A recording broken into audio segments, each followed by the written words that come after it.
کی طرف پلٹیں گے. یہ علم سہارا بنا ہوا ہے. جس علم کی آپ زیارت کر رہے ہیں یہ اسی علم کی شبیہ ہے جو مولا عباس کربلا میں لے کر گئے تھے اور بچے اسی علم کے سہارے پانی کا انتظار کر رہے تھے. لیکن کچھ دیر بعد جیسے ہی علم گرتا ہوا نظر آیا، ادھر مقتل میں علم گر رہا تھا، ادھر بچوں کے ہاتھوں سے مشکیزیں گر رہے تھے. 3 دن کے پیاسے بچے گلے میں اتنے کانٹے پڑے ہوئے تھے کہ صحیح سے بات بھی نہیں کر سکتے تھے. ان بچوں کا علم یہ ہے کہ نگاہیں علم پر ٹکی ہوئی ہے. جیسے جیسے علم جھکتا جا رہا ہے بچوں کے ہاتھوں سے مشکیزہ گرتا جا رہا تھا. اور آخر میں وہ وقت بھی آیا کہ جب امام کرو تمہارے چچا قتل ہو گئے. بچوں انتظار ختم کرو تمہارے چچا شہید ہو گئے. اور آخر میں کیا ہوا روایت نہیں بتاتی کہ کلہوڑا سے شام تک اور شام سے مدینے تک ان بچوں کو کب پانی ملا. لیکن جناب سکینہ کے لیے ایک روایت ملتی ہے کہ کربلا سے شام تک تو پانی نہیں ملا لیکن یہ بچی شامی میں سو گئی. مدینہ جانا تو نصیب نہیں ہوا تو شاید پیاسا ہی اس دنیا سے. دوسرا سہارا ان بچوں کا دوسرا سہارا ذوالجناح تھا. جب امام حسین بیویوں سے خدا حافظی کرنے آئے ہیں اور خدا حافظی کر کے مقتل کی طرف جانا چاہتے ہیں تو ذوالجناح آگے بڑھ نہیں رہا ہے. ایک جملہ کہتے ہیں میں جانتا ہوں میں تم پر صبح سے سوار ہوا ہوں، تم بھی تھک گئے ہو، لاشیں صرف میں نے نہیں اٹھائی ہے تم بھی میرے ساتھ رہے ہو، لیکن یہ آخری سواری ہے، یہ فاطمہ کا لال آخری مرتبہ مقتل جا رہا ہے، مجھے مقتل لے چلو اس کے بعد تم چھوڑ دیا جائے گا. لیکن ذوالجناح ہے کہ اپنی بے زبانی میں سر کو ہلاتا ہے اور پیروں کی طرف اشارے کرتا ہے. مولا نے کیا دیکھا؟ ذوالجناح کے پیروں سے ایک بچی لپٹی ہوئی ہے. جس ذوالجناح کی آپ جس عظم بارفا کی آپ زیارت کر رہے ہیں یہ وہی عظم بارفا کی شبیہ ہے جس پر امام حسین سوار ہو کر مقتل گئے تھے. بچی کو کلیجے سے لگایا، اے بیٹی سکینہ تم نے تو خدا حافظی کر دیا تھا. ایک عجیب جملہ کا بابا آخری مرتبہ اپنا ہاتھ میرے سر پر اس طرح رکھو جیسے یتیم بچوں پر ہاتھ رکھا جاتا ہے، کیونکہ سکینہ کو یقین ہے کہ اب ہاتھ جو جائیں گے تو واپس نہیں آئیں گے، میں یتیم ہو جاؤں گی. سکینہ ایسا نہ کہو بابا، ایسے کیوں نہ کہو، صبح سے جو گیا وہ واپس نہیں ہے، اب ہاتھ چھوڑ رہے ہیں. یہ اسی ذوالجناح کی شبیہ ہے جس پر سوار ہو کر امام حسین مقتل گئے، سب شہید ہو گئے. شام غریبہ آئی. شام غریبہ آئی، کہتے ہیں کہ شب عاشور امام حسین نے خیموں کے 3 طرف سے خندق کھود دی تھی.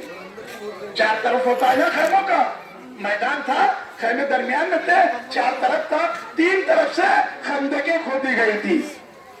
اور خندقوں میں ابھی آگ روشن تھی، اس لیے کہ کوئی پیچھے سے حملہ نہ کر دے، کوئی دائیں اور بائیں سے حملہ نہ کر دے. سامنے کا رخ کھلا ہوا تھا، 3 طرف سے خندقیں تھی اور خندق میں آگ جل رہی تھی، کوئلے گرم تھے، لکڑیاں جل رہی تھی. چوتھا طرف اس لیے خالی تھا کہ وہاں سب موجود تھے، حضرت عباس موجود تھے، امام حسین موجود تھے، علی اکبر موجود تھے، کسی کے حملہ کرنے کی جرات نہیں ہوتی. لیکن انصاف سے بتائیے یہ منظر کب تک تھا؟ جب تک امام حسین زندہ تھے. آگ ابھی بھی خندق میں موجود ہے لیکن اب شام غریبہ کا وقت ہے. ابھی بھی خیموں میں 3 طرف سے خندقیں ہیں اور آگ موجود ہے. چوتھا طرف جو شعبے موجود تھے، حفاظت ہو رہی تھی دروازے کی، اب وہاں کوئی موجود نہیں ہے. مردوں میں تنا چھوٹے وہاں بچے ہیں جو بیمار اپنے بستر پر پڑے ہوئے ہیں، یہاں کوئی موجود نہیں. ایک آواز گونجی، اپنی اپنی مشعلیں لاؤ اور خیموں پر حملہ کرو، اور جن کے پاس مشعلیں نہیں ہے انہیں خندقوں سے روشن کر دو. آپ تصور کر سکتے ہیں چاروں طرف خندق، ادھر سے دشمن مشعلیں لے کر آ رہے ہیں، ادھر سے خندقیں جلی ہوئی ہے، درمیان میں خیمے ہیں. ان خیموں میں امام سجاد और बीबियां मौजूद। जब पूछा गया कि बेटा सज्जाद ये बताओ खैमे से बाहर निकला जाए या इसी में जिंदा जलकर खत्म हो जाया जाए, तो इमाम सज्जाद ने कहा फूफी अम्मा जान का बचाना वाजिब है, फूफी अम्मा जान का बचाना वाजिब है। जब कोई दुनिया से जाता है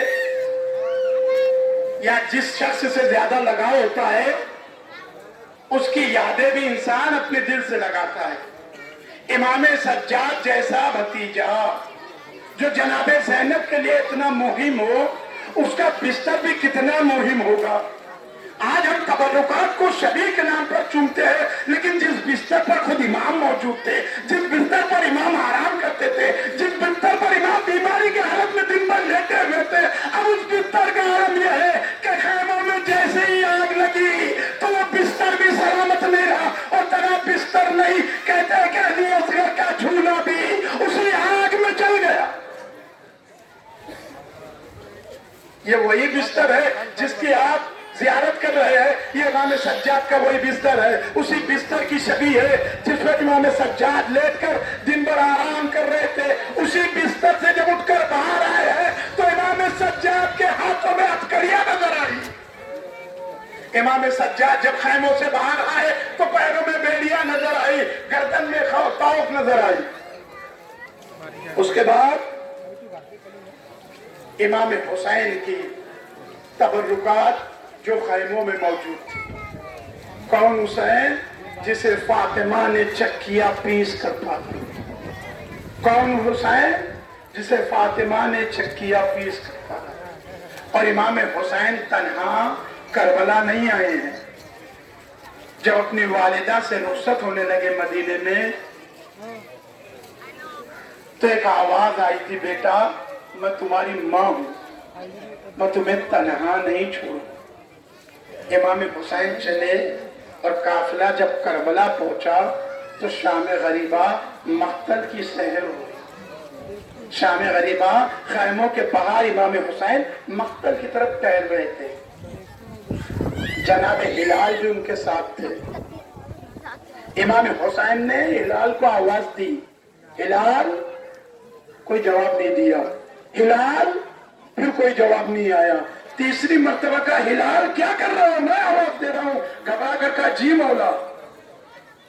हिलाल, इमाम हुसैन ने कहा हिलाल तुम्हें तीसरी मर्तबा आवाज दे रहा हूं, तुम किस तरह मुतवज्जो हो? कहा मौला किसी जगह से, किसी कोने से किसी बीबी के रोने की आवाज आ रही, किसी नशेब से। करबला में बहुत नशेबें थी, किसी नशेब से किसी बीबी के रोने की आवाज आ रही है, और रोने में इतनी शिद्दत है ऐसा लगता है कि कोई माँ जवान के जनाजे पर रो रही हो।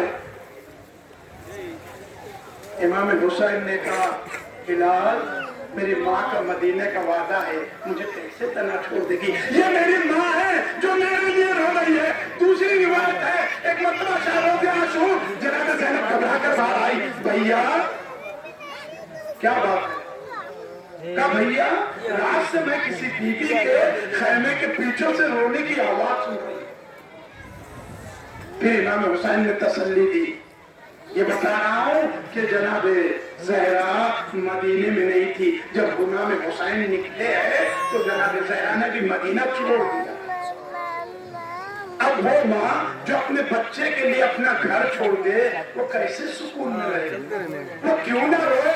जिसने अपने बच्चे को चक्किया पीस कर पाला हो, उसकी आंखों के सामने उसका बच्चा तना हो और नरगए आधा हो, कोई तलवार मारे, कोई तीर मारे, कोई जख्म लगाए, कोई पत्थर मारे, नशेब का आलम है। इमाम हुसैन घोड़े से जमीन पर आए हैं, लेकिन ज़रबे इतनी है कि इमाम हुसैन से हिला भी नहीं जाता। इमाम हुसैन से हिला भी नहीं जाता। वहीं सजदे में सर रखा, इधर सजदे में सर रखना था, शिम्र कुंद खंजर लेकर आगे आया और इतनी ज्यादा लगाई है। जैसे ही इमाम हुसैन का सर बदन से जुदा हुआ, एक रोने की आवाज में और शिद्दत हुई और सिर्फ एक ही जुमला जा रहा था, ए बेटा मेरी आगोश में आ जा, मैंने तेरा मकतब अपने बालों से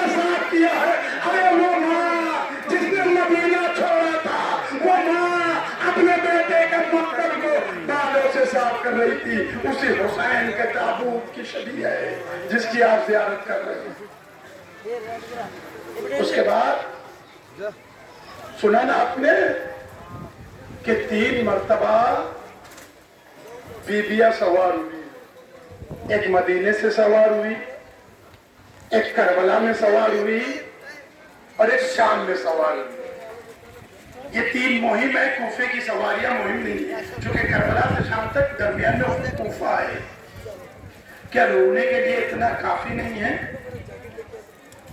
कि वो शहजादी जिसकी सवारी अपने बाबा की हुकूमत में कभी कूफे पहुंची, तो बाबा ने ऐलान किया था ठहरो, अभी दिन की रोशनी मौजूद है, रात का सन्नाटा होने दो। रात के सन्नाटे में ज़ैनब कूफे में, लेकिन अब दोबारा जब ये काफिला और ये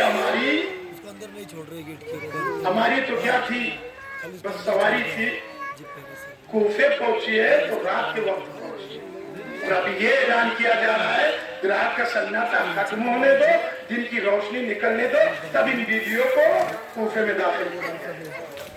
इंसाफ से बताइए, वो शहजादी जो कभी अपने बाप के राज में इस कूफे आई थी, क्या उसे बाबा याद नहीं आए होंगे?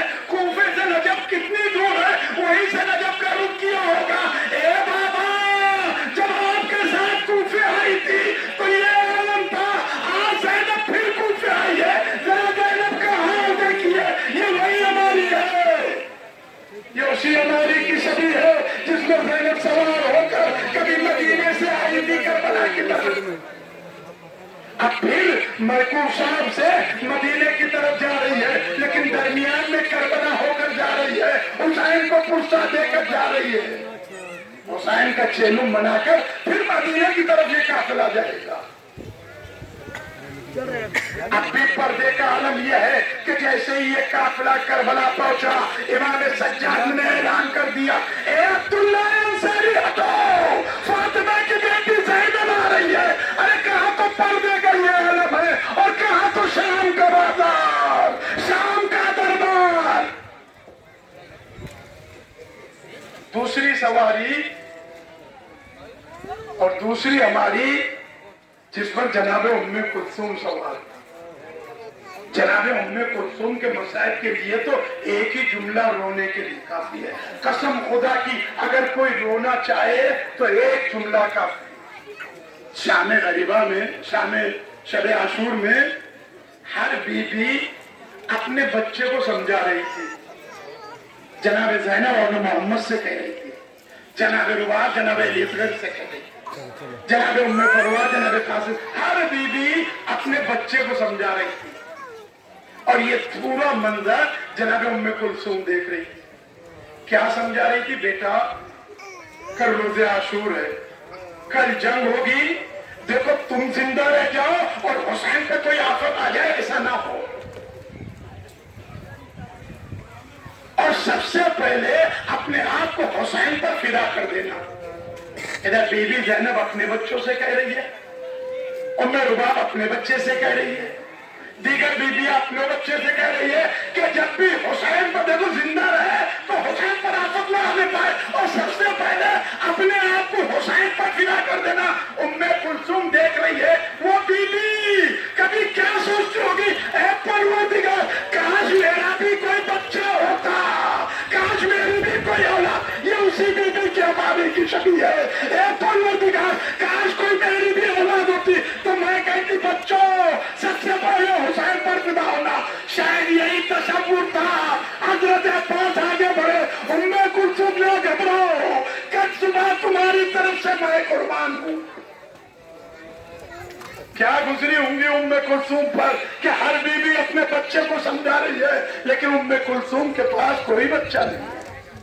उम्मे कुलसूम के पास कोई बच्चा नहीं है, लेकिन हजरत अब्बास ने सहारा दिया, बहन कुलसूम घबराना नहीं, अब्बास जिंदा है, तुम्हारी तरफ से कल मौला हुसैन पर अब्बास हुआ। योनी बीबी के हमारी की छवि है जो आपके दरमियान से गुजरी। अगली हमारी जनाब उम्मे रुबाब की है। उम्मे रुबाब एक माँ है, कैसी माँ है तो जो अपने 2 बच्चों को खोकर मदीने जाती है। जब छोटे बच्चे हत्ता गलती भी कर जाए तो उनके माँ बाप के सामने भी कोई उन्हें तमाचा नहीं लगाता। हत्ता बच्चे ने अगर गलती भी कर दिया है तो लोग कहते हैं बच्चा है गलती कर दिया, मारने की जरूरत नहीं। उम्मे रबाब देख रही थी और सकीना को तमाचे लगाए जा, जबकि सकीना बेगुनाह, कोई गुनाह नहीं था।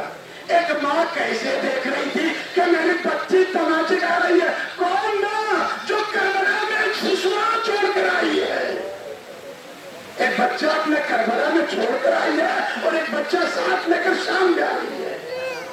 और कैसे जा रही है? हर दम निगाह में सकीना का चेहरा है और शिमर के तमाचे है। किसी माँ के 2 बच्चे हो और एक का इंतकाल हो जाए तो दूसरे को याद करते हुए जिंदा बच्चे को कलेजे से लगा लेती है, अपने कलेजे से जुदा नहीं करती। 2 बच्चों में से एक का इंतकाल हो जाए तो अपने कलेजे से जुदा नहीं करती। अरे उम्मे रबाब एक बच्चा करबला में देकर आ रही है, एक तनहा सकीना बच्ची है। अब अगर कलेजे से लगाना चाहे तो शिमर का तालिया था, शिमर के तमाचे। उसी उम्मे रबाब की अमारी की शबीह अभी यहाँ मौजूद है और हमारे दरमियान में आ रही है। ये वो माँ है जिसने अपने 2 बच्चे कुर्बान किए। अब समझ में आया कि करबला और मदीना जब पहुंची है, करबला और शाम और कूफा के बाद, तो क्यों धूम में रखी। और शायद अरे जिसके 2 बच्चे कुर्बान किए गए हो, एक बच्चा जंगल में, दूसरा बच्चा जिंदा में शाम में। सकीना जो बारहा कभी पूछा करती थी, ए उम्मे रबाब, ए अम्मा, ए फुफी अम्मा, मुझे ये बताइए हम मदीने कब जाएंगे। अब वो उम्मे रबाब क्या कहे, बेटी सकीना उठो, हमें आजादी मिले। अरे सकीना कब्र में सो गई, सकीना कब्र में सो गई। अब सकीना को मदीना नसीब नहीं हो। अगली हमारी उस जाऊफा खातून की हमारी जो जनाब ज़ैनब से, जनाब ज़हरा से लेकर करबला तक पहुंचा और अपनी जिंदगी के हर लम्हे में अहले बैत से वफादारी दिखाई है। इसीलिए बच्चे थी तो घर की कनीज, लेकिन बच्चे अम्मा का कहते थे। अम्मा फिजा, किसी कनीज को अम्मा कहना समझते हैं। फिजा ने वो किरदार दिखाया था कि छोटे बच्चे उन्हें अम्मा कहा करते थे। और करबला से शाम तक और शाम से मदीने तक जितनी मुसीबतें आई है, ज़ैनब की हर मुसीबत में अम्मा फिजा ने साथ दिया है। अगर ज़ैनब के हाथों में रस्म बांधी गई है तो फिजा के हाथों में भी रस्म बांधी गई है। अगर ज़ैनब का पर्दा छीना गया है तो फिजा का भी पर्दा छीना गया है। अगर ज़ैनब बिगैर हमारी के सवार हो रही है तो फिजा भी बिगैर हमारी। हालांकि फिजा अपने मुल्क की शहजादी थी, अपने वतन की शहजादी थी, लेकिन जनाब ज़हरा और जनाब ज़ैनब की कनीजी में अपना मुल्क भूल गई, अपना तख्त भूल गई, अपनी शहजादियत भूल गई। उसी अम्मा फिजा की सवारी की शबीह और हमारी अब यहाँ से गुजर रही है। जो आप ज़ियारत कर रहे हैं उसी अम्मा फिजा की है, जो हर लम्हा ज़ैनब से लिपटी हुई है और साथ नहीं छोड़ रही है। कभी दरबार यदीद में जरूरत पड़ी तो हफ्सियों को मुखातब करके कहा, अरे मैं तुम्हारे मुल्क की शहजादी हूँ, मैं तुम्हारे मुल्क की शहजादी हूँ। तुम खड़े देख रहे हो, मैं बेपर्दा खड़ी हूँ। हफ्सी खड़े हो गए, खबरदार यदीद, यदीद खबरदार, हमारी शहजादी को कुछ ना कहना। अरे ज़ैनब पर क्या गुजरी होगी, रुक किया होगा मदीने की तरफ। ए अम्मा ज़हरा, ए अम्मा ज़हरा, कहीं फिजा के हामी मौजूद है, लेकिन अरे आपकी बेटी क्या गुजरी होगी शहजादी ज़ैनब पर। ये वही फिजा है जिन्होंने अपनी माँ के साथ से लेकर बेटियों तक का सहारा दिया है। مدینہ ہو، کربلا ہو، شام ہو، کوفہ ہو، کبھی ام کلثوم کو، کبھی زینب کو، کبھی بیویوں کو تنہا نہیں چھوڑا. جتنی مصیبتیں بیویوں پر آئی اس فضا پر بھی آئی ہے. بلکہ بعض مصیبتوں میں تو جناب زینب کا دفاع کیا ہے. جب کبھی کوئی جناب زینب کو قادیانہ اٹھا کر لہراتا تھا تو فضا آ جاتی تھی، خبردار ابھی فضا زندہ ہے. کبھی ایسی کوئی بات آ جاتی تھی تو فضا جناب زینب کے آگے آگے کھڑی ہو جاتی تھی، ام کلثوم کے آگے کھڑی ہو جاتی تھی، خبردار ابھی فضا زندہ ہے.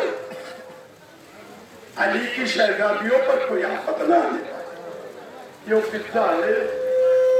سن لیا آپ نے مسائل، آپ رو دیے. لیکن ایک بی بی ہے، ابھی آپ نے مسائل میں سنا نا، ایک بی بی ہے جسے یقین نہیں ہو رہا ہے کہ حسین شہید ہو گئے. اسے یقین نہیں ہو رہا ہے کہ عباس کی چہیتی بھتیجی کو تماچے نہ لگے. اسے یقین نہیں ہو رہا ہے کہ شہزادی زینب کی بے پردگی ہوئی. اسے یقین نہیں ہو رہا ہے کہ کچھ دنوں کے لیے صحیح یا ایک سال کے لیے صحیح بیویاں زندان میں تھی. ضعیفی کا عالم ہے. مدینے میں عصا تھامے ہوئے بہت آئی اور عصا لہرا کر بشیر کو غصہ کیا. بشیر خبردار، یہ نہ کہنے کہ حسین مر گئے. کون؟ ام البنین. ام البنین کا نام بھی فاطمہ. اور مولا کائنات بھی جب مخاطب کرتے تھے تو فاطمہ کہتے تھے. لیکن ایک دن مولا کائنات کے سامنے ہاتھوں کو جوڑا، مولا مجھے فاطمہ نہ کہیے. ام البنین تمہارا نام ہے، کیوں فاطمہ نہ کہو؟ مولا آپ فاطمہ کہتے ہیں مجھے شہزادی کی یاد آ جاتی ہے. آپ مجھے فاطمہ نہ کہیے. اس کے بعد سے ام البنین کہا جانے لگا، یعنی بچوں کی ماں. اور کیسے یقین ہو؟ جن کے بچے کربلا میں ہو اسے یقین ہو کہ میرے بچے موجود تھے اور حسین شہید ہو گئے. یہی تو عصا لہرا کر کہا تھا بشیر. تب بشیر نے سر کو جھکا کر کہا، بی بی جب تک عباس کے بازو سلامت تھے، جب تک آپ کے بچے موجود تھے، خیموں پر کوئی آفت نہیں آئی، زینب کی چادر پر کوئی آفت نہیں آئی، سکینہ کے رخسار پہ کوئی تماچا نہیں آیا، حسین پر کوئی آفت نہیں آئی. ارے یہ سب عباس کے جانے کے بعد ہوا. بس ایک جملہ کہا، پروردگار آپ آنا دے دیتی تو حسین پر قربان کر دیتی. وسيعلم الذين ظلموا أي منقلب ينقلبون إن لله وإنا إليه راجعون. ماتم الحسين.